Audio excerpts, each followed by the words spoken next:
Okay, we're live. Whoop, whoop. I'm super excited. We have our guests on tonight. Everybody wave to the camera. They're on mute, but they're gonna wave to you guys. Tonight we're going over Eric Worre's GoPro once again, chapter 4 and chapter 5. These two, I feel like personally, are the meat, like the beginning of the meat of this lesson, or like what you get from GoPro. So the first couple chapters, we basically talked about what it means to be a professional in network marketing and how important it is to understand that network marketing isn't perfect, but it's just better. And then also how to carry yourself like you're actually a professional.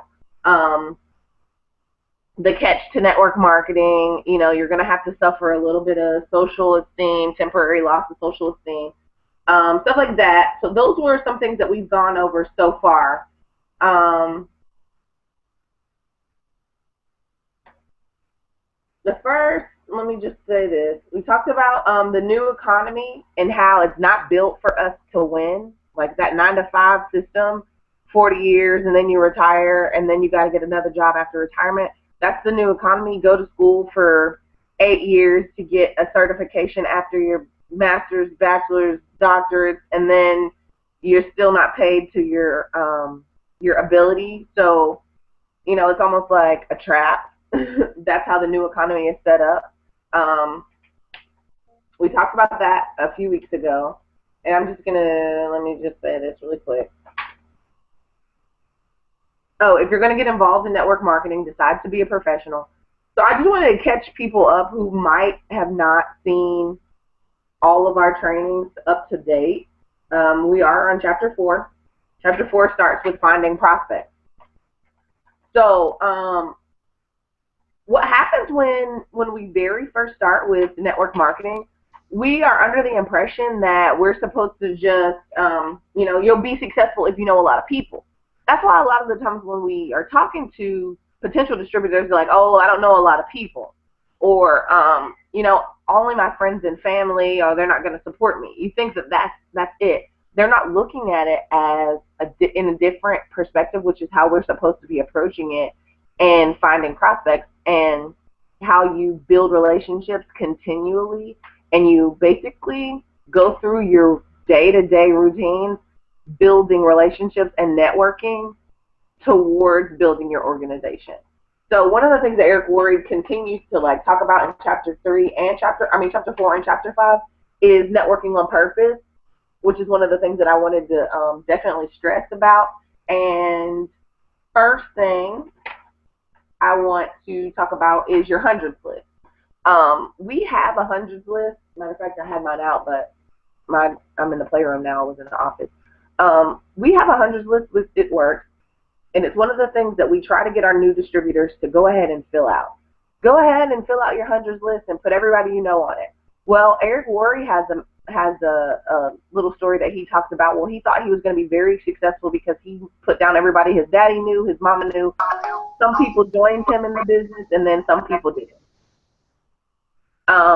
One of the things that we try to get everybody to understand when we're doing our hundreds list is to continue to add to that list. It's really, really important that you print that off, you make a document in your computer, you put it in your phone. It doesn't really matter physically where it is.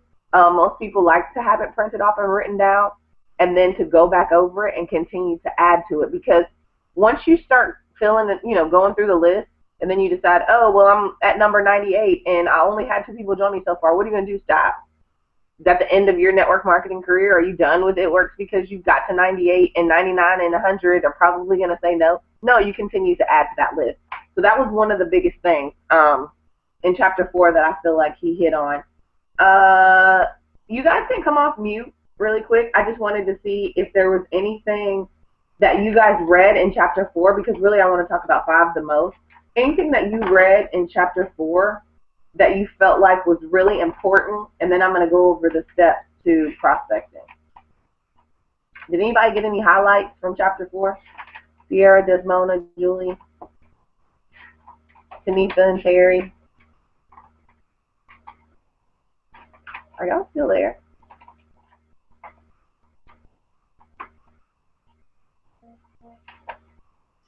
I'm here, Khaleesi. Okay. I'll be honest, I hadn't gotten to 4 yet Okay. No, it's because okay. I Yeah, I'm here. I was just anxious for you to get to chapter 5. See, isn't chapter 5 really good? Okay, so just from what you've looked over in chapter 4, Julie, what would you say, like, was there anything that you picked up, like, dang, I didn't even think about that, or, um, you know, how you've been approaching making your list, or anything that helped you just from reading chapter 4? Well, I listened to the audio. I admit I don't have the paper book, but what really has helped me so far is when he was talking about how to follow up and closing in on the time frame and stuff, and making sure you have a follow back time. And I think that was more chapter 5. Okay, yeah, yeah. So in chapter 4, there's, yeah, 4 steps, right? Yeah. The 4 steps to mastering the skill of keeping your list going. Step 1, make your list as comprehensive as possible. Include every person you can think of.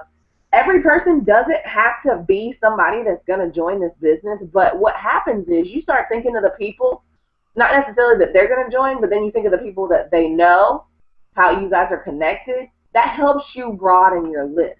And I think that's really important because a lot of times we sit down and we say, my mom, my cousin, my sister, my brother.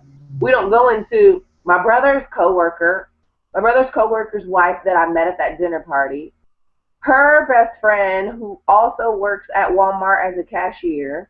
Like, we don't do that. Then if we actually did that, it makes our list a little bit more comprehensive. Step 2, have you heard of the concept that we're all only 6 contacts away from any person in the world? I'm not sure if that myth is true or not, but I believe in the concept. Step 2 is looking at your list and thinking about people they know to the second degree of separation. So that's similar to what I just said. So my kids go to the Belgian elementary school. That's where my kids go to school. There's a lady that works there that is in the cafeteria. Well, the lady that works in the cafeteria, she walks every day around the track with another lady that works at the commissary where you go buy groceries. Well, if I start thinking like that, then I start to add more people. The lady at the commissary, oh yeah, that's right, she works with Sharon, the really nice lady that picks up the fruit. Like, I'll start adding things. Like, and where I'm at, you guys, like, and it's easier for me because my community is really small. So the grocery store is like where everybody is at. But you think of members of your family. Who do they know? Add them to your list. Think about your friends. Who do they know? Um, I know. Let's just use Perry as an example. We grew up together, so we kind of have a lot of the same people that we know.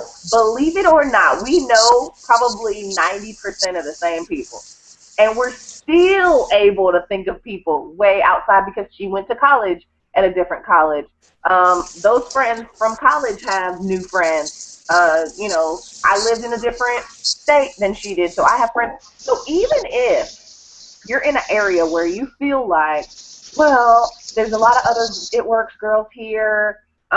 She's already talking to the one girl that we both know, you know, but there's still someone else. I guarantee you there's someone else that you know that she doesn't know, that their family or friend that, you can add to your list. Step 3, constantly expand your list. This is what the professionals call an active candidate list. Every time you meet someone, they should go on your list. Every single time.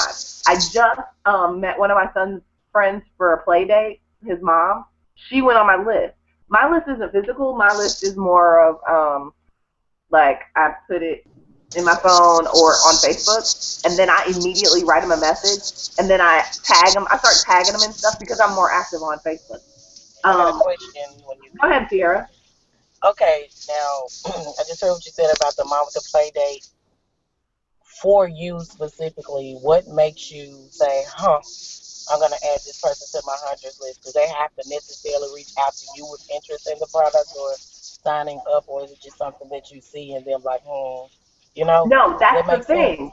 That's the thing. It doesn't matter. Every single person, that's what he said. Every single person I meet, regardless of if I think they're good enough for this business or not, or not good enough, but if I think they're might be interested, it's not, I don't apply them because of the business. I apply them because I'm building a bigger network. Do you see what I'm saying? Like, I'm just making my list. I'm not thinking of how will this person be good at the business, how many people does she know? No, it might cross my mind, but that's not why I add them. I add every single person because I'm building a larger social network. Also, this is kind of off subject, not really, but kind of, my main goal, and I got this from the 21 Levels of Leadership, is to have a larger influence because I'm working on, having the masses follow me. So in order for the masses to follow me, the masses has got to know me. So that's one of the things for me. I'm building a large group of my influence, my larger group of influence. Carrie, did you have something that you wanted to pitch in, point out, say? I mean, you said it. It was just reiterating, like when you're making your hundreds list, this is not meaning people that you're going to talk to about your business. It is just like, that's what he was talking about in the chapter. So now that you talked about it, I can remember it better. Like she said, you're going to write down, you might have just set up there with Tasha, but then being over there with Tasha, you started thinking, oh, Tasha knows Rico, and Rico knows Bobby, and Bobby would be the bomb. So it's like you say, it's a refresher, and there's nobody that doesn't get to go on the list. Just because they're on there doesn't mean you have to talk to them about your business. It's just like something to refresh your memory by. And is this a chapter when he talks about the law, the law of six, or the degree of six, whatever? Yeah, that was step 2, the degree of separation. Right, because it's crazy because there's people on Instagram. It was a girl. She lives in Canada. And I was like, ooh, you're in Canada, blah, blah, blah. And she's like, oh, yeah, I used to cheer for the Calgary Stampeders. And that's like, my husband has friends that played in the CFL. I'm like, so you know who Coker is? And she's like, oh, Coker, I know him. And it's just weird, like, how did you're in Canada, I don't know you, but you know somebody that I directly know. Like, you're only 2 degrees away from me. And it's like crazy because people really start knowing people, and that's why you just keep going with that list, because then you start adding new people. And if you don't add new people to your list, your business is going to, like, the flame is going to die out, period. That's why you have to always add. Right. Okay, so one of the things that I didn't point out, he talks about the difference between posers and amateurs and professionals. He started with, in chapter 2, I think it was, or chapter 3, he talks about, are you going to be a poser, are you going to be an amateur, are you going to be a professional? Where posers, their whole thing is they're trying to get rich extremely quick, and then that's their thought. If I don't get it real quick, it's like the lottery ticket. If I don't get it real quick, then it wasn't meant for me. Network marketing doesn't work, yada, yada, yada. Amateurs are going to be thinking a little bit more professionally about attacking the business, and then professionals, that's what he's saying. They're constantly thinking of how to grow their network. They're constantly thinking of that because we're network marketers. That's our profession. So this is one of the things he said. Professionals develop a higher level of awareness. They pay attention to the world. They know they will be introduced to new people all the time. Posers and amateurs don't even notice. They just go through their day saying, what people? I don't see any people. So that's the excuse you get a lot of the times. It's like, I don't know anybody. Bull crap. Impossible.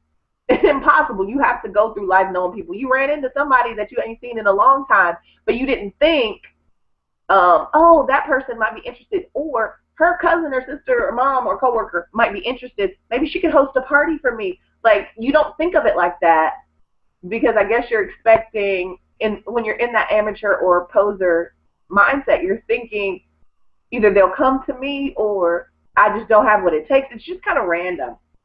Step 4, network on purpose. Professionals network on purpose. It's hard to meet new people if you're hiding from the world. Get out there, have some fun, join in a gym, have fun with a new hobby, volunteer for a cause that's important to you. Okay, so this is my go-to thing. You guys know I love to talk. I'm a people person. I enjoy being on the scene. Even when we're on the It Works scene, I enjoy being on the scene. I enjoy networking and meeting people. I'm adding more people to my friends list daily, hourly, every minute, everywhere I go, I'm adding people. That's networking on purpose. That's actually intentionally leaving your house with a purpose to find new people to add to your social circle. Go to the gym. Go host an event, like host a charity event. Do a canned food drive. If you do a canned food drive and go to every bank and set up a little thing and say, hey, I want to set up a canned food box. If you guys could just do a challenge, Bank of America against Tennessee National, we'll see who gets the most cans. You'll start to make friends at those banks. It'll blow your mind. Like, go to different churches. Say, hey, I'm going to set up a fundraiser for children with autism. We have a lot of moms, and I thought about this the other day. We have a lot of moms on our team that cause actually affects. So that would be something. We could do that as a team thing. Like, everybody go out and find out, let's do a walk for autism. Whatever. We can do that. You're completely capable of organizing something like that. So that's one of the things that's really important. I know I talked to Sierra about it the other day. Leave your house. Go to a coffee shop. Leave your house. Go to the bank. Leave your house. You're going to these places anyway. Go to wherever, the hair salons. Go to 7 of them in a row. You'll start to notice how your conversation will get stronger, and then you're just going to talk to people. You don't have to leave like a vulture. Okay, so I wanted to play this for you guys because I felt like it was really good before we go on to chapter 5. Hopefully I left it in the right place. Wait a minute, where'd it go? Give me 1 second. You guys tell me where the heck is my hangout? If you can see and hear this.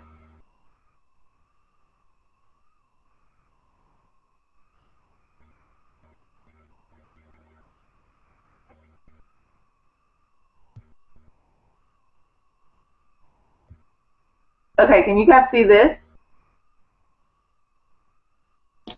Yeah. The GoPro thing, right? Okay. Now tell me if you can hear it.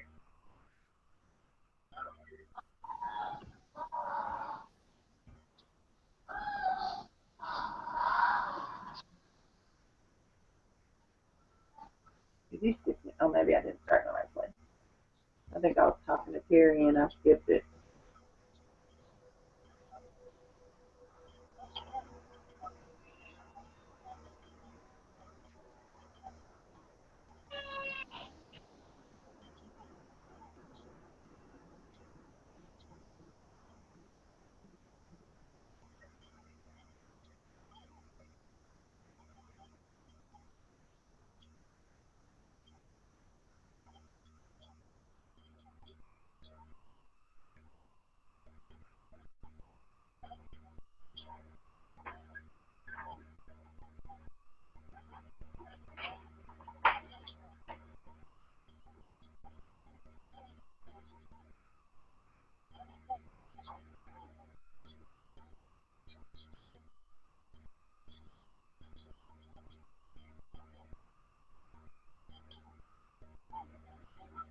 Okay.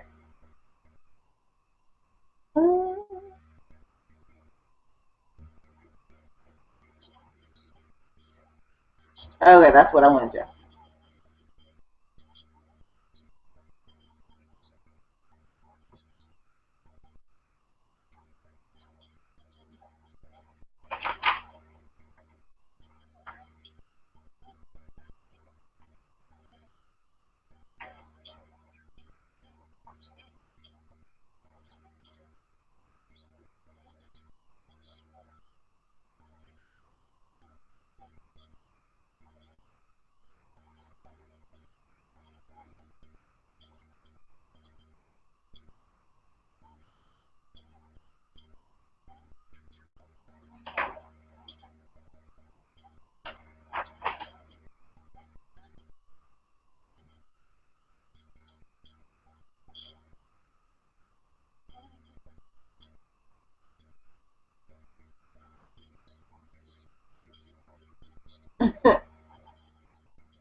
Okay, so let's come back.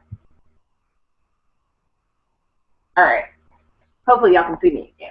Okay, so I wanted you guys to hear that. basically he was saying kind of like what I see a lot of us doing, and I'm gonna say us because I'm a hunter. We are like out running around searching for people and like in beast mode. A lot of the people who are, trying to move quickly in this business, that's the way they attack it. Like, like, do you want to join my business? Do you want to join my business? Like, if you don't really have a strategy or a method, it kind of becomes too aggressive, and people will start to avoid you, like he said. What was I going to say? One of the biggest things that he points out is how to switch your strategy.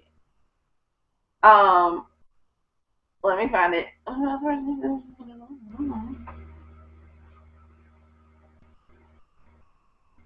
After 3 or 4 years of frustration, I came to my defining moment and started studying successful people in multi-level marketing to see what they did.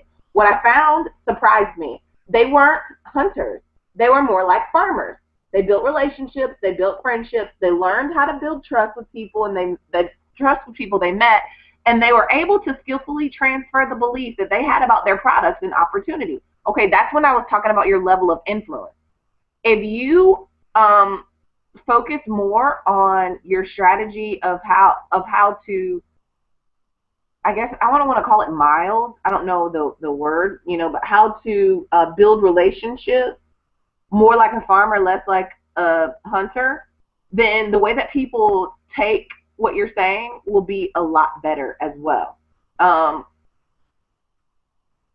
Their goal wasn't to immediately recruit their prospects. Their initial objective was to educate their prospects on what they had to offer, and then let those prospects decide if it was something they wanted to do. Ding, ding, ding, ding, light bulb, aha moment.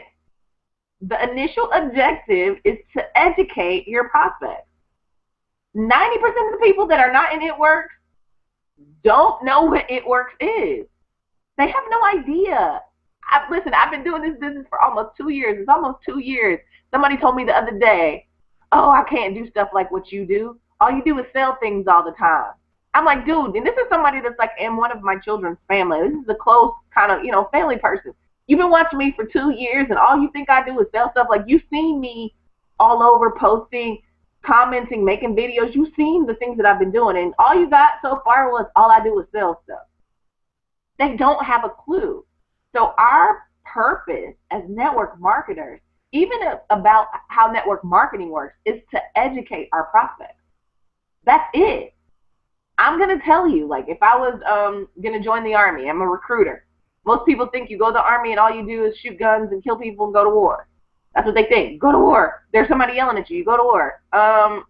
Everybody doesn't go to war, and everybody doesn't even carry a gun. So there's a lot of things that you don't know unless you're in that profession.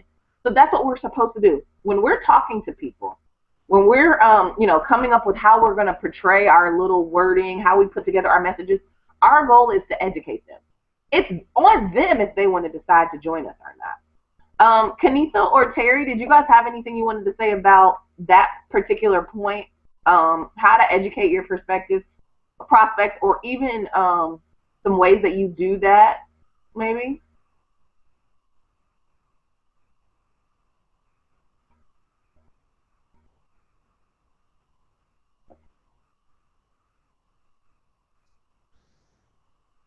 Are you there? Did you say that? Oh, what I is I have to find out whether they know anything about the company, because I will approach it differently. If they know about It Works, they know about the wraps, they know about the products, they've tried them, I'm going to approach it a little different. But if they don't know anything about the business, and it just depends, everybody's different, I'm going to get them on the call and a little bit tell my story, how I got started with the business. And, I'll go into the beginning of, what I did, and then I will talk about some of the products and just basically let them know that my job is to share these amazing products with everyone that is going to help people get healthy or just feel better about themselves. The way when they look in the mirror, that they feel better when they look in the mirror about themselves. And I just relate it and say, I've been there before, I'm telling a story. I'm telling why I joined the business, and I will give them a background, but let them know that I'm sharing these products, and I'm not like selling these, selling to people. I'm just sharing what has changed my life and has changed others' life, and then I give them scenarios how they can work their business. Some people don't like to work their business on Facebook, so I just let them know that some people do parties and some people do face to face. Some people do vending events. Some people, you know, um, you know, directly in contact, and give them several different areas so they won't be like, oh, I don't like social media so much. But then I gave you 4 or 5 other areas that you could work the business. So you just gotta, if the person already knows about It Works, then I'm going to go straight into them telling them, okay, we tell a little bit about the company. I let them know that the company was created in 2001, and most people want to know if it's a real company. So I always tell them that our corporate office is in Bradenton, Florida, and we have an amazing skincare line. We have weight loss supplements, so not just the wraps. We have 30 some other products, and I let them know, okay, when you buy your business bitter kit. So it just really depends on the person that I'm talking to, how I educate them on the product. But I try to get them on the phone and not just or let them hear my voice. I'm not texting all this information to the prospect. Okay, I think you said something that was super, super, super important. You don't sell things, right? How do we explain to people that we don't sell things? Okay, as network marketers, I don't care what your company is. I don't care what your business is that you're doing. As network marketers, we as distributors are just a middleman. I don't sell It Works products. It Works sells products. I am a marketing professional for that company. I'm the one that makes the commercials for McDonald's. McDonald's makes the burgers. McDonald's comes up with the recipes. McDonald's sends out, the to-goes out the window. That's not my job. My job is the commercial. I'm the marketer. So when people are trying to say, oh, you sell stuff, it's hard to explain it to them if you don't understand really what you do. You are the middleman between the consumer and the company. The consumer are your loyal customers. Yes, got it. The company is coming up with all these great products to dish out to people. I'm just the middleman. All I do is put an ad on Facebook or, host an event and bring the stuff so you can see it. If you'd like to get it, go on the website that the company has supplied. They'll send it to you. So if you look at it like that, then you can explain it a little bit better. Like, I'm a marketer. If you worked for any other major corporation that didn't have distributors in the middle, then people would respect it and they'd understand it a little bit better. So you just have to understand what you do and then be able to explain it that way. And it's harder sometimes because, network marketing sometimes has, a bad reputation. It just does. Some companies have ruined it for a lot of people. So a lot of prospects might be on their guard when you're saying this. So when I'm educating people, I explain to them we don't sell. We're marketers. We're basically the commercial or the middleman between the company and your customers who want to buy it. Our company, and he said this earlier, like in chapter 1, network marketing is better because they can afford to pay you way more because they're not spending money on commercials, billboards, ads. So guess what? All the money that they would be spending on that stuff, they can put into their distributor's pocket. That's why I can make so much money in 2 years. That's why our company is debt free, because they didn't have to pay all that extra stuff. So if you understand that, it makes it easier when you're trying to explain it to people. Okay, so pretty much the final portion of this. Let me make sure I didn't. Oh no, there's still more. Hold on. Make sure I'm still in the right chapter. Is inviting prospects, right? Getting prospects to either events or listening to a cassette, which in our world usually it's like a YouTube video or something that we send out. I think Carrie has a good video that she's going to share with us. Yeah, chapter 5 is so goddamn long. Okay, so I wanted you guys to hear the next portion. Maybe I'll read it.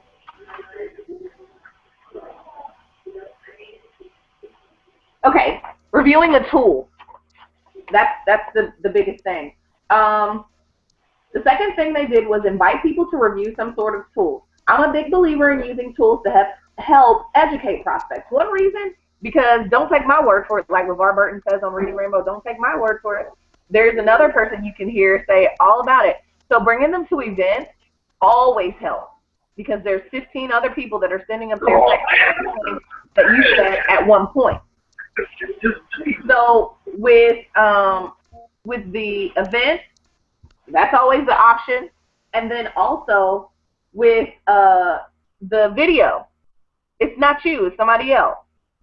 Telling them, oh, let me tell you a little bit about yada, yada, yada. I think Terry's made a video. I know I have one. Kenitha might even have one that you can send that we've made personally, or maybe that we use more often. There's no question that technology continues to evolve, offering more and more convenient ways to help educate prospects. But I have to interject. Okay, he did say he had a personal opinion based on experience.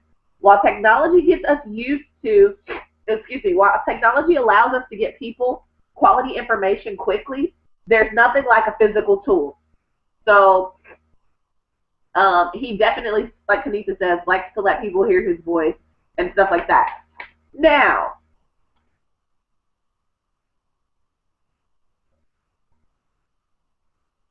as a professional, you're going to be inviting your prospects to review a tool or attend an event. Here's what you're not going to be doing. Highlight this if you have your book. Write it down if you don't. This is what you're not going to be doing.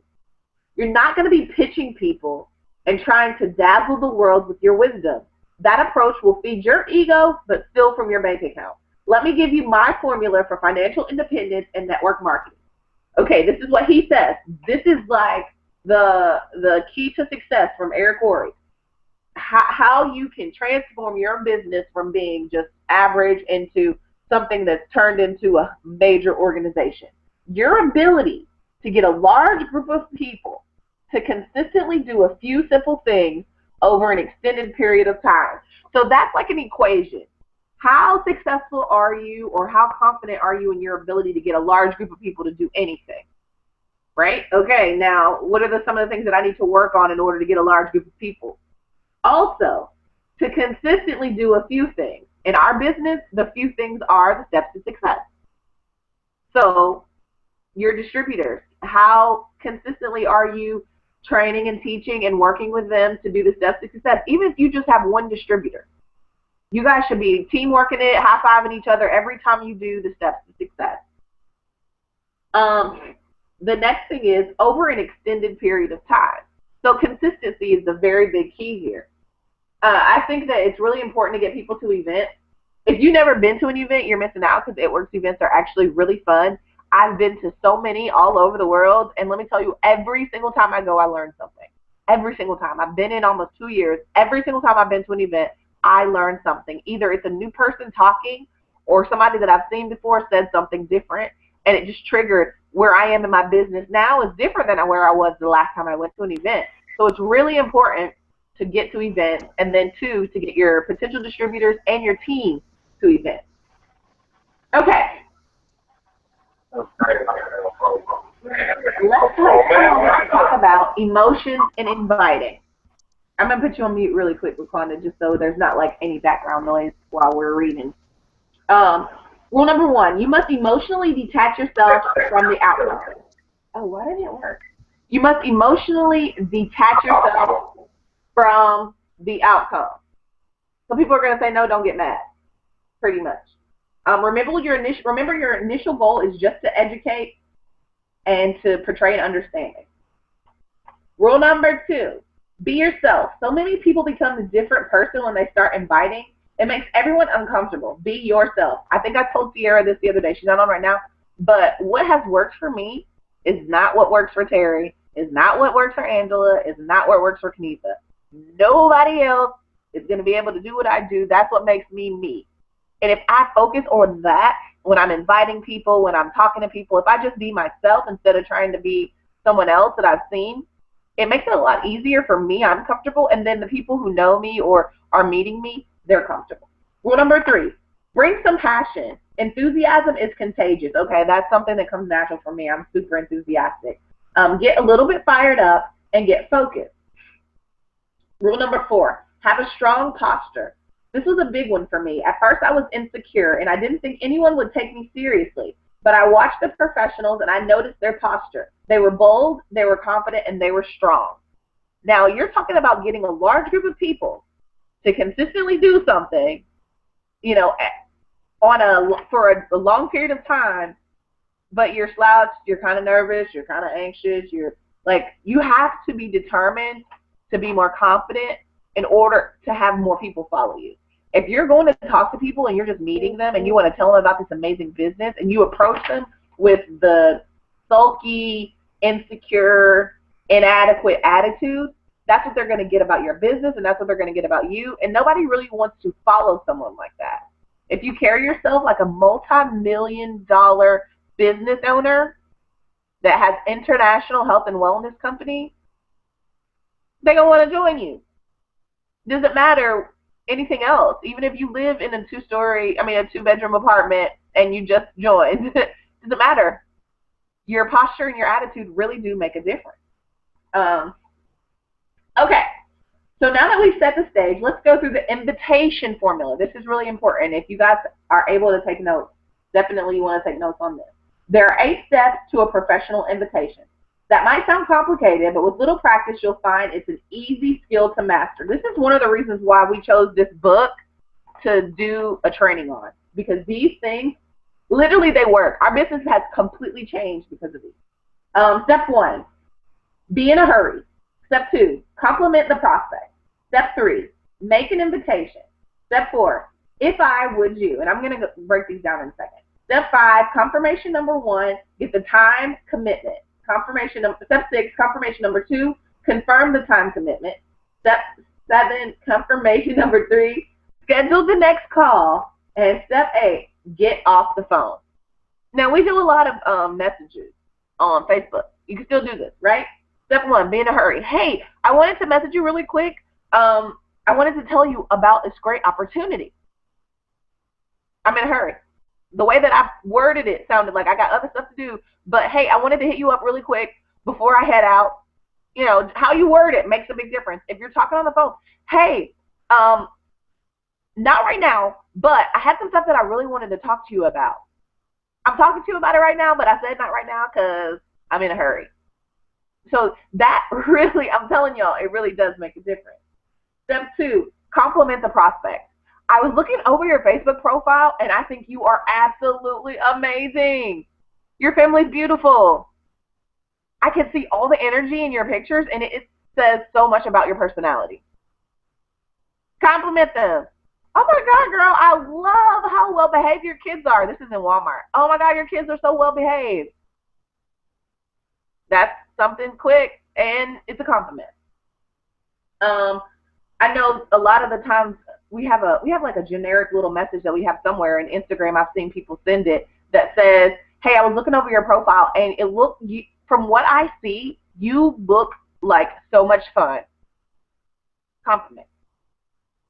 Make the invitation. I wanted to send you some information about an amazing opportunity. Invite, invite, invite. Hey, what are you going to be doing on Tuesday at 6 p.m.? Invite, invite, invite.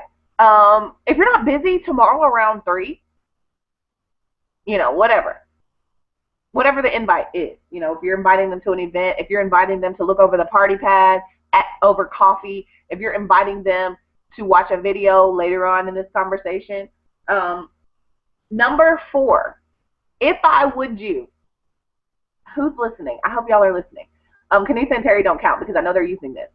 But Julie, I want you to start using this too. If I would you, I don't know if you have or not, but it's really, really, really, really, it works every time. If I send you a video all about how easy this opportunity is, would you check it out? I'm dead serious. I use it every single time. Every single time I write somebody a message, I use that. Every single time. No lie. If I brought over this party pad this afternoon, would you check it out? You know, if you have time, hey, if I bring this party pad, or if I bring some information to you today at church, would you check it out?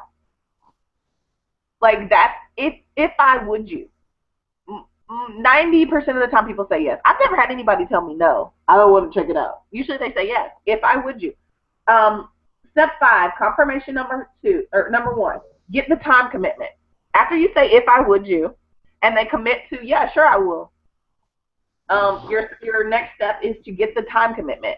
Okay, at 2 o'clock, I'm gonna send you some stuff, or at 2 o'clock I'm gonna hit you back, or at 2, whatever. Okay, so what time do you want me to write you back about, what we just talked about? What did you think about the video? What do you want me to say? Whatever time, get the time commitment. Step 6, confirm the time commitment. So in the next phrase, all right, so at 3, I'm gonna hit you back about or okay, so I'll see you at church at 5? Question mark. Okay, so at 2 p.m. So just get the, come back again with the time again, maybe 2 or 3 sentences later in whatever you guys are talking about.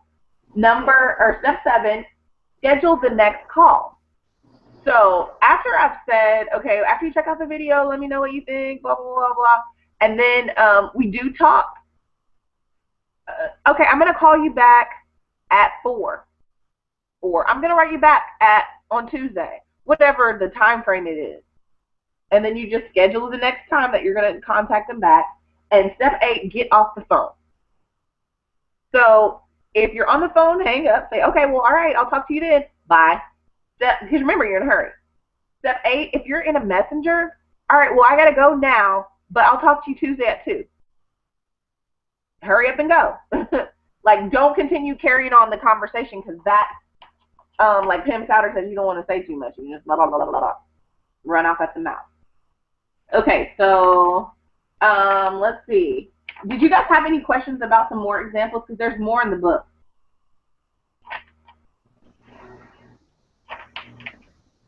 Well, I know that the last few steps really have helped me a lot, especially when we did the BOGO, because for a lot of people that were like, oh, I can't do it till next week, I was like, okay, well, no problem. We could still order wraps next Friday. Would morning or evening be better for you? And that's how I got like a lot of my leads and follow-ups, and actually got people to actually respond back to me, I noticed. So that actually has helped me a lot. Carrie, did you have one? I was gonna say there is like an indirect approach, and I feel like when you have a person that you personally know that you really think that would be good in this business, that is definitely what I even use myself if I feel like a little bit too shy or intimidated to reach out to them. I'll kind of touch base with them again, and then I'll ask them, I know that you're really good in business. Would you mind looking at my business and telling me what you think about it? Or sometimes I've also talked to some guys, like, I'm looking for some people that want to make extra money. Do you know anybody? Like, I try to take the focus off of them so they don't feel pressured. And then at the same time, they'll just be like, oh, I want to make some extra money. What is this? What are you talking about? So whenever I kind of just feel like I know I want to talk to this person, but I don't know what to say, I always go with a more indirect approach. And another thing that I've had great success with on Instagram, it's really weird. I'll ask people, hey, are you interested in my opportunity? And they'll be like, no, thank you. And I'll be like, okay, great. Yeah, I'll say great. Okay, well, would you mind watching my video anyways and seeing if you have any friends that might want to do this? And most of the time, they're just going to say yes. I don't know why, but that's the whole reason. Like, the point of you sending the video is to educate them on the opportunity. So however you can tell them to watch it, even if they're going to just look at it to help somebody else, do that. Because a lot of people, when it's for somebody else, or, oh, I want to help my friends, let me see if any of my friends would like this, they'll be like, okay, I'll watch it and tell you, and see if anybody would like it. And that's just, for whatever reason, I don't know, though. Well, I'm not going to say that, because I'm going to say I'm a different type of person. But most people, when you say that, they'll just be like, sure, I'll watch it and see, who would like it. So just don't take no as the final thing. Just learn how to, okay, if you don't want to watch it, just kind of ask them, like I said, switch gears. Will you help me, see if your friends, because if you put it on to their friends, they care about their friends. So now you're pushing them in a position to help somebody out that they care about. And the same with, like I said, the indirect approach. When people don't think you're trying to sell them, they're more apt to listening. So that's kind of what I've been able to do and I've learned to do. And I think I talked about that training too. I don't ask people anymore about being interested in my opportunity. I always say open. Because when I sat down there and thought about it for myself, if the person didn't probably text my number when I posted it, they might not be interested, but they still might be open to listening. So I've been using open more than interested, because most people at least will be like, sure, I'm open. What is it? Versus, are you interested? No, I'm not interested. I got too much going on. That's not the same question. And it kind of, I guess, reads differently for people. So that's what I've been able to use. And sometimes, you know, there's a girl I met on Instagram yesterday, and like she's been talking on my page. She's Noelle, go back upstairs, please. She just woke up. You ain't been yet. It ain't even been 5 minutes. You need to just get up. Anyways, so I reached out to her and just like, hey, I looked at her page a little bit, like, I don't remember what it was. Oh, she had some quotes on there that were so funny, and she was relating to people's lives. And then finally, I felt like she was throwing a shot at me, because she was like, yeah, and I'm interested in business ventures. And I'm like, I mean, could you let me get there in the convo? I was coming, but I just didn't want to say it like that. But then I was like, okay, and then I was like, after she said that, I'm like, oh, this is why I knew we were supposed to be friends, because it's almost straight to the point. Okay, yes, we're cool. Okay, but now what can you do for me? But at least I had to start a conversation with her, and it actually took me some time to figure out how I was going to say it. Then sometimes you just got to say something, because you know those people that have been watching you that are kind of just waiting on you for whatever reason to say something. But that's basically all I have. I'm about to go put this baby in this bed again. Ready. All right. Well, does anybody else have any questions or anything that they wanted to find out before we end? I know we got Tanisha just sent a reminder. We got 5 minutes. That was the end of chapter 5. Now, I did not go through every single example. He gave some great examples. If you don't have the book, the audio is on the group page. Just go click it and listen to it. I mean, it's good to have the book because you can go back and reference it. But if you don't have the book, it's okay. Go get the audio, because these examples in here will help you. You can just plug in your information instead of saying it how he said it. What else was I going to say? Did anybody else have any questions or comments or concerns about chapter 5 of how to get, how to invite your prospects to listen to your opportunities? No. I had something I was going to say, but I forgot. Remember, in recruiting, there are no good or bad experiences, just learning experiences. On your journey to becoming a network marketing professional, the best thing that can happen is for you to develop the skills to recruit on demand in any situation. Then you never have to worry about being lucky. So practice, practice, practice. Now, once you get this down, I know Julie said she just started. Once you get this down, it will become part of your conversation when you meet people. Then it's like you're constantly hiring. When you go out to eat and the hostess comes up to your table, you're like, hey, I think you'd be awesome. Your personality is amazing. Customer service was great. I'm going to send you some stuff. If I send you a video about my business opportunity, will you check it out? Sure. Okay, what time do you get off? Here I go. I'm doing the conversation, the same thing. I'm not messaging her on Facebook. We're not on the phone, but it's the same thing, and now it's become second nature to how I talk to people. And then I'm constantly building that list. Remember, that hundreds list is growing. So now I'm continually, it's almost like endless. And that's how you get an organization of 2,000 people. That's literally how it happens. Now, once you hone in on this skill, and like Julie, I know Julie has a great little team where she's at, her family and her distributor's family. I saw you guys party. It was fun. You guys go over this stuff with them. Once they get it, oh my gosh. Can you imagine how quickly your team is going to grow? And that's the key. That is literally the key to success in network marketing. So I'm so glad you guys joined me. I don't want to keep anybody. I definitely have to get on this corporate call tonight because I want to hear what they got to say too. But thank you guys. If anybody has any questions or anything else they want to add or find out, message me. Next week we're going to go on to chapter 6 and maybe even 7 depending on how long it is. And I appreciate everybody who joined us tonight. And thank you guys. Blah, blah, blah, blah, blah. Oh my God.